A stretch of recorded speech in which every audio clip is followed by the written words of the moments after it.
It's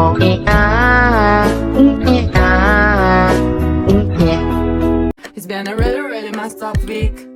Some days torture, some days better. La la la, la la la. Nah ceritanya ternyata Wak, sebelum rumah itu dibeli sama nenek, rumah ini tuh dulunya merupakan rumah sakit jiwa yang beroperasi tahun 95 sampai 98. Nah terus sosok Dewi ini ternyata merupakan salah satu pasien di rumah sakit jiwa itu Wak. Hai wassalamualaikum warahmatullahi wabarakatuh. Terima kasih sudah klik video ini. Oke Wak, jadi di malam ini aku akan kembali lagi menceritakan kisah horor Wak yang sudah memasuki part 186. Dan yang seperti aku tulis di judul Wak, malam ini aku akan menceritakan tentang sosok makhluk halus yang bernama Begu Ganjang. Pasti mungkin beberapa di antara kalian ada yang bertanya-tanya apa tuh Begu Ganjang. Nah dia baru kali ini aku dengar namanya. Nah jadi Wak, Begu Ganjang ini adalah sosok makhluk gaib yang biasanya dipelihara oleh nenek moyang dari suku Batak. Nah sosok ini biasa ditugaskan untuk menjaga pertanian atau perkebunan dari orang-orang yang memang berniat melakukan pencurian hasil lahan maksudnya. Nah tapi Wak, meskipun tugasnya terdengar sepele, sosok Begu Ganjang ini dikenal juga sangat kejam.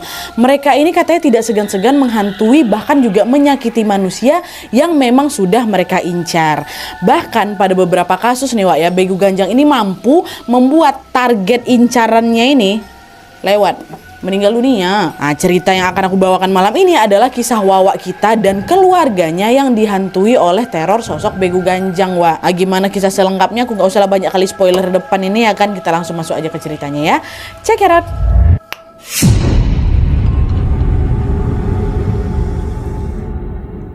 Oke Wak, jadi kisah yang aku sampaikan malam ini dikirim sama Wawak kita yang namanya Albi dari Medan. Halo Albi. Jadi kisah ini merupakan kisah yang dialami langsung oleh keluarganya, khususnya oleh abangnya Albi pada tahun 2015 kemarin Wak. By the way, sebelum aku masuk ke ceritanya, aku mau jelasin dulu lah sedikit tentang latar belakang keluarga Albi ini ya. Jadi Wak, Albi ini adalah anak kedua dari 4 bersaudara. Dia punya seorang abang namanya Bang Bayu. Terus dia punya adik laki-laki yang ketiga namanya Kenny, serta adik satu perempuan namanya Nabila. Bayu nomor 2 ya. Bayu pula siapa? Albi. Nah kisah ini bermula ketika Albi yang pada saat itu masih duduk di bangku SMA kelas 2 lagi bertengkar hebat nih Wak sama kedua orang tuanya. Nah pertengkaran itu bikin si Albi ini kesal sehingga dia memutuskan untuk pergi dari rumah, minggat dia nginaplah di kosan kawannya ini namanya Surya. Dah pergi dia minggat gitulah. Nah setelah beberapa hari berlalu, kedua orang tuanya Albi ini sama sekali nggak nyariin dia Wak. Tapi memasuki hari kelima barulah itu Nadia aku ditelepon sama mamaku. Itu pun nggak langsung diangkat sama si Albi Wak, karena siang itu Albi mendapati bahwa di handphonenya ada puluhan panggilan tidak terjawab dari mamanya. Terus nggak lama kemudian muncullah SMS kan, mamanya bilang, Albi pulang kau nak, abang nungguin kamu, kata si mama. Tapi walaupun udah di SMS kayak gitu, Nadia waktu itu aku sama sekali nggak memperdulikan pesan mamaku, masih merajuk, aku masih marah ya kan. Dan selain itu Albi ini juga enggan pulang ke rumah sebagaimana yang memang diminta sama mamanya. Aku memang belum mau pulang gitu, karena Albi masih diliputi perasaan marah akibat pertengkaran tempo hari. Akhirnya Albi pun tetaplah nginap di kosannya si Surya itu, seperti pada malam-malam sebelumnya. Nah tapi Wak, pada malam hari itu ketika dia ditelepon berkali-kali sama mamanya sama dapat SMS itu, entah kenapa Albi ini jadi sulit tidur. Biasa-biasa tidur aja aku Nadia, ini tak kenapa susah kali aku tidur. Sampailah jam 1 malam baru aku bisa tidur nih. Nah pas sudah tertidur pulas Wak, Albi ini tiba-tiba merasa ada seseorang yang sedang bernafas tepat di telinga kirinya. Awalnya Albi pikir tuh siapa? Kawannya si Surya lagi ngiseng nih ngerjain aku. Tapi ternyata semakin diabaikan sama si Albi, hembusan nafas di telinga itu justru makin kencang kali macam kayak gitu. Kesal si Albi kan, dia buka matanya, maksudnya dia mau negur si Surya langsung gitu.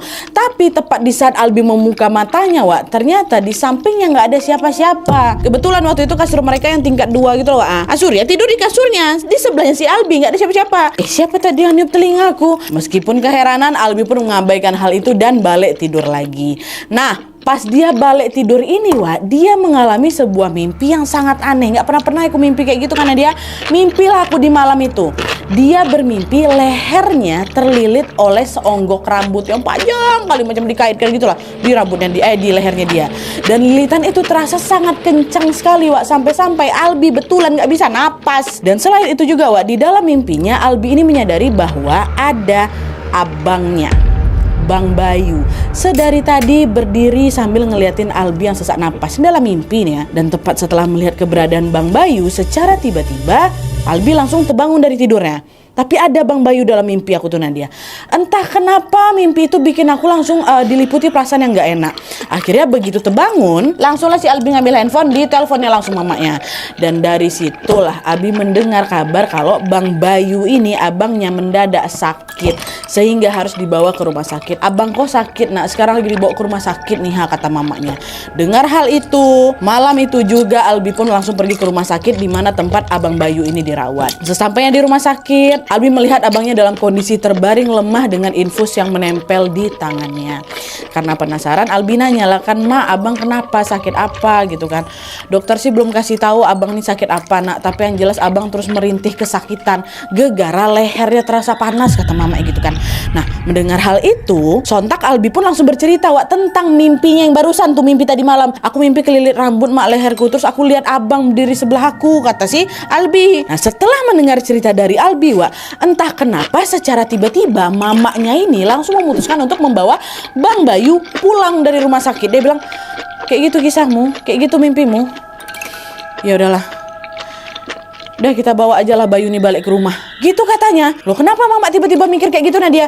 Karena mamanya si Bayu ini berpikir kalau penyakit yang diderita sama Bang Bayu ini bukan penyakit biasa. Mama itu punya feeling kayaknya ini sakit gegara hal-hal gaib lah kayak gitu. Entah kenapa mama mikir kayak gitu Waktu itu mama mikir kalau dokter nggak tahu anakku ini sakit apa, cobalah aku panggil orang pintar aja. Siapa tahu mereka punya jawabannya. Karena memang dokter waktu itu belum bilang ini sakitnya apa gitu loh Ditambah lagi anak yang kedua mimpinya kayak gitu tuh, takut mamanya punya insting kayak gitu kan, dibawalah ke orang pintar. Singkat cerita, keesokan harinya di siang hari Bang Bayu pun dibawalah pulang ke rumah. Sore harinya mamanya langsung lah ini manggil pasangan suami istri yang memang biasa mengobati korban santet gitulah Nadia di daerah kami. Mereka adalah Om Martin sama Tante Ayu. Sesampainya mereka berdua di rumah, pas Sutri ini di rumah, mereka berdua pun lalu mencoba menerawang penyakit apa yang memang diderita sama Bang Bayu. Tidak lama kemudian mereka berdua bilang kalau Bang Bayu ini sakit karena dia membuat sebuah kesalahan yang membuat sesosok makhluk halus marah kali sama dia. Dan sosok itu tidak akan melepaskan Bayu sebelum Bayu mengembalikan barang yang Bayu ambil. Dengar itu kagetlah sekeluarga kami semua Nadia. Dengan sangat lembut mamanya Albi ngomong, "Anakku sayang," ngomong ke Bayu kan, "Anakku sayang, kau ada buat salah apa nak? Cobalah bilang sama mama," kata mama kan. Tapi waktu itu Bang Bayu gak jawab sama sekali dia diam aja Nat. Waktu itu mereka berusaha untuk memaklumi karena mereka pikir Bang Bayu ini butuh waktu lah untuk menjawab. Berarti memang Bang Bayu bikin kesalahan, cuma dia belum siap aja nih ngasih tahu apa salahnya. Udah selang beberapa jam kemudian mereka balik lagi nanya sama Bang Bayu kan. Tapi kali ini yang bertanya bukan mamanya aku Nadia, Tante Ayu ini yang si istri orang pintar nih kan. Pas waktu ditanya sama Tante Ayu, barulah di situ Bang Bayu nih buka suara. Di situ Bang Bayu bilang bahwa 1 minggu yang lalu dia iseng mencuri 2 buah bendera yang merupakan bendera penanda orang meninggal di jalan, tahu kalian kan? Tapi bendera yang dia ambil ini beda sama bendera yang biasa kita tengok Biasanya kan bendera orang meninggal yang kita lihat di jalan tuh warnanya kalau nggak putih kuning ya kan. Bendera yang diambil sama Bang Bayu ini warnanya merah. Ini kata Albi nih kata Albi, bendera merah ini adalah penanda kematian yang memang khusus dipakai sama orang Batak atau suku Batak kayak gitulah. Ada Batak di sini, coba confirm betul apa nggak memang pakai bendera merah itu atau di daerah-daerah tertentu aja. Pokoknya itu yang diambil sama Bang Bayu. Nah terus udah diambil sama Bang Bayu pun mengikatkan kedua bendera itu ke kaca spion sepeda motornya, satu di kanan satu di kiri. Waktu itu Bang Bayu ini bermaksud untuk menghias motornya karena pada saat kejadian masih dalam suasana 17 Agustusan. Nah dia aja pokoknya seiseng itu abang aku. Nah dengar itu mama nanya, "Terus di mana bendera itu nak? Masih ada kau simpan?" katanya. "Udah nggak ada lagi mak, udah Bayu buang di tong sampah," katanya. Dengar jawaban itu panik semua ini apa ini kesalahan anak aku nih macam mana kalau misalnya kita mau balikkan lagi ke sana pasti udah nggak ada gitu kan. Akhirnya Tante Ayu pun menyarankan Bang Bayu untuk meminta maaf atas perbuatannya itu. Tapi karena pada saat itu Bang Bayu ini masih sakit, akhirnya Tante Ayu menyuruh Albi sama Kenny adiknya mereka untuk mendatangi lokasi di mana Bang Bayu ngambil bendera tadi, which is tempat orang meninggal ini. Dah pergilah kami berdua ke sana Nadia. Setelah bertanya kepada warga sekitar, Albi sama Kenny akhirnya mendapatkan alamat keluarga yang benderanya dicuri sama Bang Bayu ini tempo hari. Dan mereka langsunglah mendatangi rumah si pemilik bendera ini. Tok tok tok gitu kan. Gak ada yang buka pintu. Nah ternyata si pemilik rumah lagi pergi, gak ada di rumah kan. Akhirnya Albi sama Kenny balik lagi lah ke rumah dan mencoba datang lagi keesokan harinya. Tapi sayangnya sebelum niat baik itu terlaksana, Wak, Albi sama keluarganya tiba-tiba mengalami sebuah peristiwa yang betul-betul bikin mereka dirundung perasaan duka yang sangat mendalam. Apa? Masuk dulu. Nah jadi Wak, pada malam itu setelah maghrib, ini masih di hari yang sama ya, siangnya si Albi pergi ke tempat yang meninggal gak ada orang. Ini malamnya, secara mengejutkan Albi dan keluarganya mendapati tubuh dan bibirnya Bang Bayu sudah dalam keadaan membiru. Dan gak lama kemudian Bang Bayu memuntahkan ampas putih gitu. Nah dia yang tampak macam tisu terendam air tuh, tahu kalian kan?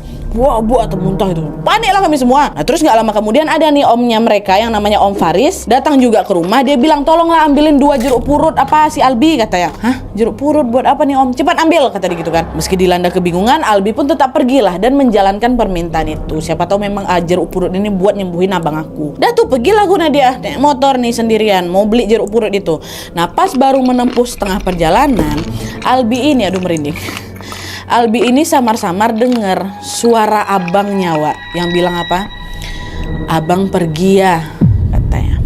Tepat setelah suara itu menghilang, Albi langsung nih dilipirkannya motornya kan, ditepikannya motornya. Dan entah kenapa Nat, pada saat itu setelah aku dengar suara ini, aku tepikan motor aku. Pada saat itu aku mendadak dirundung perasaan sedih yang luar biasa. Tak kenapa kayak sedih kali aku. Tapi si Albi masih positif thinking nih. Oh mungkin aku tadi gegara kebawa pikiran abang aku, halusinasi aku tuh. Itu bukan suara abang aku kok, aku halu gitu. Udah lanjut lagi lah dia melanjutkan motornya supaya segera sampai tujuan. Nah pas sudah sampai di warung penjual jeruk purut ini, Wak, Albi terima telepon panggilan dari mamanya. Waktu aku angkat Nadia, disitulah Albi mendengar mamanya menangis histeris. Albi, pulang nak, pulang. Abang udah nggak ada, abangmu sudah meninggal nak, kata mamanya. Ya Allah, Ma, yang betul lah mama nih, abang udah nggak ada, abang udah meninggal, kata. Oh, iya Ma, aku pulang sekarang. Meninggal abang nggak? Dan tepat setelah menutup telepon itu, Albi langsung mikir, berarti tadi suara yang ku dengar di jalan betulan suara abang aku pengen pamitan sama aku kali dia itu Nadia. Udah nggak mikir lagi, Albi langsung menjalankan motornya dan bergegas pulang ke rumah. Di sepanjang perjalanan Albi nggak henti-hentinya menangisi kepergian abangnya, Wak, yang terjadi secara tiba-tiba ini. Astagfirullahaladzim, memang sedih kali sih Bi. Sesampainya di rumah, Albi langsung mendapati keluarga sudah saling bertangisan melepas kepergiannya Bang Bayu. Dan malam itu mereka langsung mengaji sambil mempersiapkan keperluan pemakaman Bang Bayu yang rencananya akan digelar besok hari. Dah singkat cerita, pagi itu Bang Bayu pun langsung diantarkan ke peristirahatan terakhirnya tanpa ada kendala apapun, Wak. Dimakamkan dengan layak, dihadiri sanak saudara dan juga keluarga tercinta. Meninggallah Bang Bayu. Al-Fatihah. Dan tentunya ceritanya nggak selesai sampai di situ aja, Wak. Karena setelah Bang Bayu sudah dimakamkan ini, justru muncul suatu gangguan yang menghantui keluarganya Albi. Jadi tepat 2 hari setelah pemakaman, mama bapaknya Albi ini dikejutkan dengan sebuah suara berisik dari atas genteng rumah kami, Nadia. Dan setelah didengarkan dengan seksama, suara itu terdengar seperti suara seseorang yang sedang menginjak-injak atap rumah yang memang terbuat dari asbes itu. Jadi suaranya kayak kayak gini lah, kayak Dan tidak lama kemudian mereka kembali mendengar ada suara sapu lidi, Wak, yang macam digesek-gesekkan dari atap rumah itu. Pernah kalian kayak gitu? Aku pernah, ya Allah. Dan kebetulan hari itu di rumah mereka ada Om Faris, Wak. Om Faris pun dengar suara itu. Gegara penasaran, Om Faris inilah yang langsung keluar dan mengecek sumber suara. Nah pas ditengok ke atas genteng, Wak, disitulah Om Faris melihat ada sesosok bertubuh tinggi besar yang berbulu lebat, yang tidak lain tidak bukan adalah Begu Ganjang. Ciri-ciri Begu Ganjang memang kayak gitu, Wak. Nengok ada Begu Ganjang di atas rumahnya Albi, panik lah Om Faris kan. Astagfirullahaladzim, kenapa ada Begu Ganjang di sini? Bukannya mereka ini bakal tinggal di sekitar rumah pemiliknya aja, kata Om Faris. Karena seperti yang aku bilang tadi, Wak, Begu Ganjang ini adalah hantu peliharaan yang akan menjaga tempat itu aja, dimana dia bakal jarang berkeliaran tanpa tujuan tertentu. Ini kenapa ada Begu Ganjang di tempat aku? Kami nggak pelihara Begu Ganjang. Kepanikan Om Faris ini pun semakin bertambah lagi ketika dia melihat bahwa sosok itu kembali menginjak-injak genteng dengan sangat kuat, seolah-olah sedang marah besar sama Om Faris. Om Faris langsung akan membacakan doa hingga selang beberapa saat kemudian Begu Ganjang itu pun menghilang. ya. Nah setelah menghilang, rupanya gangguannya juga nggak berhenti sampai situ aja. Albi dan adik-adiknya yang pada malam itu lagi menginap di rumah neneknya juga mengalami keanehan yang tidak kalah menyeramkan. Ini rumah nenek nih ya. Jadi ceritanya waktu itu Albi ini lagi duduk bersantai gitulah di ruang TV. Selang beberapa saat kemudian dia dengar salah satu omnya yang namanya Om Ardi yang tinggal di rumah nenek ini tiba-tiba ketawa-ketawa sendiri. Awalnya aku mikir gini, nah dia lagi teleponan sama siapa itu Om Ardi, asik kali kayaknya sampai ketawa terbahak-bahak gitu katanya. Tapi semakin lama aku dengarkan suara ketawanya Om Ardi ini mulai gak wajar. Yang awalnya ketawa biasa, which is suara laki-laki nih, lama kelamaan suaranya berubah menjadi suara tertawa perempuan. Kayak gitu. Astagfirullah. Nah merasa ada yang gak beres sama omnya ini, Albi dan adik-adiknya pun rame-rame lah ngetok pintu kamarnya Om Ardi. Om ngapa? Kok gak apa-apa kan Om, ngetek. Tapi sayangnya Om Ardi sama sekali gak menggubris pertanyaan dari si Albi. Dia terus aja tuh ketawa dengan suara perempuan. Bayangkan sama kalian. Karena bingung harus ngapain, Albi pun akhirnya nelpon lah Om Faris yang dekat rumahnya itu dan meminta si Om Faris ini buat datang ke rumah nenek. Sinilah dulu Om, katanya gitu. Dah tuh Om Faris pun akhirnya datang lah bersama mama bapaknya Albi juga nih ke rumahnya nenek. Om, ini Om Ardi tadi gak mau buka pintu, dia ketawa-ketawa nih. Dengar nggak kata si Albi? Kan dengar orang tuh semua. Akhirnya didobrak lah pintu tuh sama si Om Faris kan. Dan tepat di saat pintu kamarnya Om Ardi ini terbuka, mereka melihat bahwa Om Ardi sedang menuangkan air panas dari dispenser yang memang ada di kamarnya ke dalam sebuah gelas air panas ya. Lalu gelas berisi air panas itu diteguk ya berkali-kali sambil ketawa hihihi tau kalian. Panas tuh dia air tuh Nengok kejanggalan itu mereka semua langsung sepakat pikir, oh kesurupan Om Ardi nih. Laki-laki loh om kesurupan, bayangkan sama kalian. Langsung mama si Albi maju kan, kok ini siapa nih? Kenapa kau masuk dalam badan adik aku Kenapa kau ganggu keluarga kami? Hei kata. Kalian tahu Om Ardi jawab apa? Namaku Dewi, aku tinggal di loteng rumah ini. Aku gak berniat ganggu kok. Justru aku mau menjaga dia karena dia mau dijemput. Kata Om Ardi ini mau jemput. Apa nih maksud kau? Adik aku mau dijemput sama siapa? Kata mama. Dijemput sama jin yang sudah membawa nyawa anakmu. Dengar itu kaget lah habis semua Nadia. Kenapa nih? Kenapa jin itu mau jemput adik aku? Ada salah apa rupanya si Ardi ini sama kalian Kalau memang betul dia udah bawa nyawa anakku, kenapa pula dia mau bawa adikku sekarang lagi? Kata mama sambil nangis-nangis. Oh aku nggak tahu ya. Tapi yang jelas aku di sini cuma mau menjaga Ardi dari hantu jahat. Jadi tolong jangan usir aku, kata si setan ini Dan tepat setelah berkata demikian, Om Ardi langsung pingsan. Dan karena mereka semua masih penasaran dan ketakutan akhirnya malam itu nenek ini langsung menggelar pengajian secara dadakan tau kalian. Yang ada di sana kami kumpulkan ngaji kami semua. Dan selain itu Mama Albi juga nelpon ustadz kenalan dia namanya Pak Rahmat. Nah nggak lama kemudian Pak Rahmat datang juga di malam itu dan mereka langsung berdoa bersama. Doa lah ini kan satu keluarga inti aja tuh. Awalnya semua berjalan lancar-lancar aja Nadia. Tapi di tengah-tengah pengajian berlangsung, tiba-tiba gantian genteng rumahnya nenek yang bukan berbunyi aja begoncang genteng itu macam lagi gempa. Karena takut mereka betulan gempa kan keluarlah semua nih dari rumah semuanya. Dan pada saat mereka keluar itulah di sana mereka melihat semuanya, aku juga lihat ada begu ganjang yang lagi berjalan di atap rumah nenek. Padahal mama bapak aku belum sempat tuh cerita kalau Om Faris nengok begu ganjang dekat rumahnya, belum sempat. Ya orang fokus ke Om Ardi dulu kan. Ini ada begu ganjang dekat atap rumah neneknya. Belum sempat mencerna semua keanehan yang terjadi ini mereka lagi-lagi dikejutkan dengan apa? Kemunculan sosok berdaster putih yang punggungnya berlubang besar. Sundal bolong, ya Allah jarang kita dapat hantu sundal bolong di KHW kan. Ada sundal bolong dekat cerita nih, tau kalian. Ditampain dua makhluk sekaligus ya takutan lah kami semua. Langsung masuk kami beramburan ke dalam rumah Dan pada saat itu juga lah keluarga Albi baru notice nih, sepertinya sundal bolong yang baru datang tuh itulah si Dewi tuh yang sebelumnya sempat ngerasukin Om Ardi tuh kayaknya dia tuh. Dan dari dalam rumah kalian tahu apa? Kami semua dengan jelas bisa mendengar suara injakan kaki begu ganjang sama ketawanya si Dewi itu. Bayangkan sama kalian. Makin kuat lah baca doa kami, makin gede lagi suara kami baca doa kan. Dan barulah alhamdulillahnya perlahan-lahan suara itu pun hilang.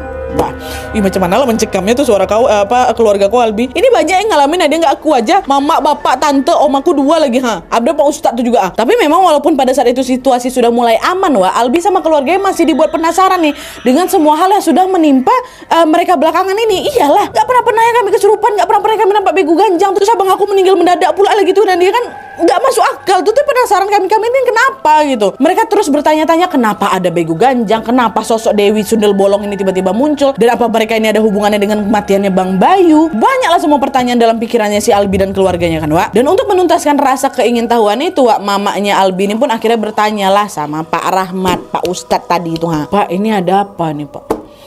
Tuh kalian Pak Rahmat jawab apa? Disitulah akhirnya terungkap sebuah kisah di balik kemunculan dua makhluk mengerikan ini dulu.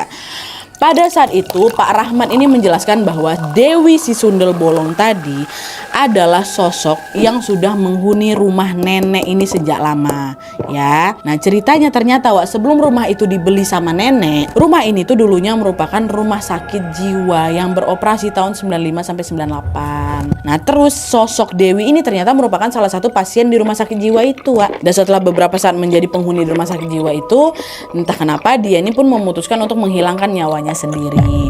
Terus nggak lama setelah Dewi ini meninggal, RSJ itu pun langsung berhenti beroperasi. Hingga akhirnya tahun 2000 barulah nenek ini datang dan membeli rumah itu. Waktu itu tanah yang dibeli sama nenek dibangunlah sama rumah. Dibangunlah jadi rumah gitu. Pada saat itu Pak Rahmat ini meyakinkan mereka sekeluarga bahwa memang betul Dewi adalah penghuni lama di rumahnya nenek. Persis lah kan macam yang dibilang sama Dewi tadi Wak, gak tipu-tipu. Dewi kan bilang itu, aku penghuni lama katanya. Dan meskipun Pak Rahmat tahu kisah dari sosoknya Dewi Wak, entah kenapa dia ini nggak tahu nih alasan dibalik kedatangan Begu Ganjang di rumahnya nenek. Dewi ini saya tahu siapa, tapi Begu Ganjang nih kenapa dia berkeliaran ke rumah nenek, saya nggak tahu. Akhirnya Pak Rahmat yang tanya balik, cobalah kalian ceritain dulu ke saya apa yang terjadi sebelum si Begu Ganjang itu datang. Nah disitulah mamanya Albi gantian menjelaskan semua dari A sampai Z, termasuk apa keisengan Bang Bayu tadi Wak. Jadi gini Pak Ustadz, tak diceritain. Dan setelah mendengar penjelasan itu, Pak Ustadz pun langsung menyarankan supaya mereka itu Wak, betul, mendatangi rumah almarhum yang benderanya sudah dicuri sama Bang Bayu. Pada saat itu Pak Rahmat ini yakin dia seyakin-yakinnya kalau gangguan Begu Ganjang ini pasti ada hubungannya dengan pencurian itu gitu. Dan akhirnya singkat cerita Albi, mamanya dan juga Om Faris kembali lagi mendatangi rumah si almarhum. Tadi kan Albi memang sempat mau ke sana besoknya kan. Nah inilah datang bertiga, bukan cuma si Albi sama Kenny aja. Dan kali ini ada orang Wak di rumah. Mereka disambut sama seorang nenek-nenek atau opung gitulah yang kurang lebih usianya 60 tahunan dia. Tanpa berbasa-basi, mamanya Albi pun langsung menceritakan maksud kedatangannya. Gini opung, tang ceritain lah sama mama. Dan kalian tahu waktu itu opung jawab apa? Dengan tersenyum sinis, opung itu bilang, jadi anakmu sudah diambil sama Begu punya aku. Itu langsung, jadi anakmu sudah diambil sama. Aduh, opung enteng kali opung ngomong kayak gitu. Iya opung, saya mohon maaf sekali atas perlakuan anak saya, kata mama. Aku sudah memaafkan kesalahan anakmu, tapi yang perlu kalian tahu, dia tidak hanya mengambil bendera, tapi juga mengambil sendal kesayangan suamiku. Itulah yang membuat dia diincar sama Begu Ganjangku, dan itu juga konsekuensi dari orang-orang yang berani mengambil barang kami tanpa izin. Itu kata opung Wak, ngambil sendal.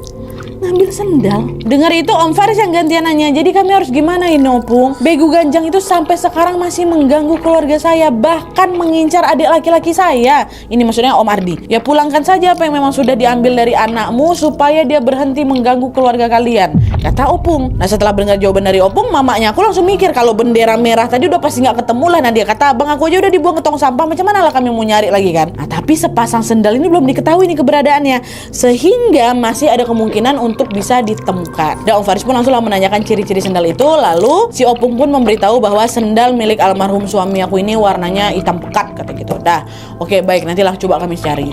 Singkat cerita, sepulangnya dari rumah opung, mereka langsung pergi ke rumah nenek dan menemui Om Ardi. Wah, kan Om Ardi yang mau diselamatkan nih. Dan karena memang si Begu Ganjang tadi mengincar Om Ardi, otomatis kan keluarga fokus mengamati dia lah ya kan. Dan setelah bertemu, mamanya Albi pun langsung menceritakan pertemuannya dengan si opung tadi. Gini nak, jadi gitu tangtung nak pula dek udah cerita. Tanpa disangka-sangka di situ Om Ardi bilang, oh sendal hitam ya kak. ada kak di kamar aku, katanya. Dengar itu jelas mama si Albi kaget lah, loh pantesan lah kau diincar sama bego ganjang, rupanya sendal tuh ada di kamar kau. Kok bisa sendal tuh ada samamu, Dek? Aku dapat sendal tuh dari almarhum Bayu, kak. Katanya dia beli sendal baru tapi nggak muat. Terus karena masih bagus, ku minta aja lah sendal itu. Tapi belum sempat ku pakai, kok kak masih ku simpan di kamar. Aku nggak tahu itu rupanya hasil Bayu ngambil punya orang. Meski terkejut di sini, Albi dan keluarganya merasa lega kali, wah. Alhamdulillah akhirnya ketemu juga sendal punya mendiang suami si Opung ini. Dan akhirnya malam itu juga mereka pergi lagi ke rumah Opung dan mengembalikan sepasang sendal itu, Nadia.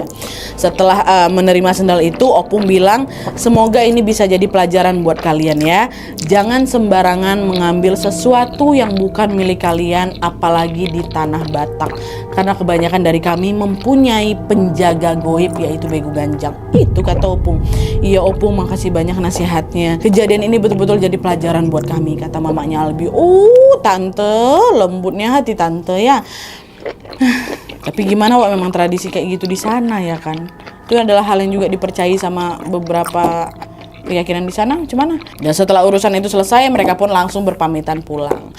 Singkat cerita, sejak mereka memulangkan sendal itu kepada pemiliknya, keadaan di rumah Albi maupun di rumah nenek sudah kembali normal. Mereka kembali hidup dengan tenang tanpa mengalami kejanggalan mistis apapun lagi. Nah, terus gimana sekarang kabarnya hantu Dewi itu, Nadia Sundel Bolong tadi itu? Kata Albi, Wak, sosok Dewi itu masih menjadi penghuni loteng rumahnya nenek sampai dengan hari ini. Tapi ya itu, hantu Dewi ini nggak pernah muncul lagi atau nggak pernah mengganggu lagi sejak teror bego ganjang itu selesai. Jadi sebenarnya baik Dewi ini, Wak, mungkin kepancing aja waktu itu gara-gara si bego ganjang kan, tapi dia tetap ada di sana.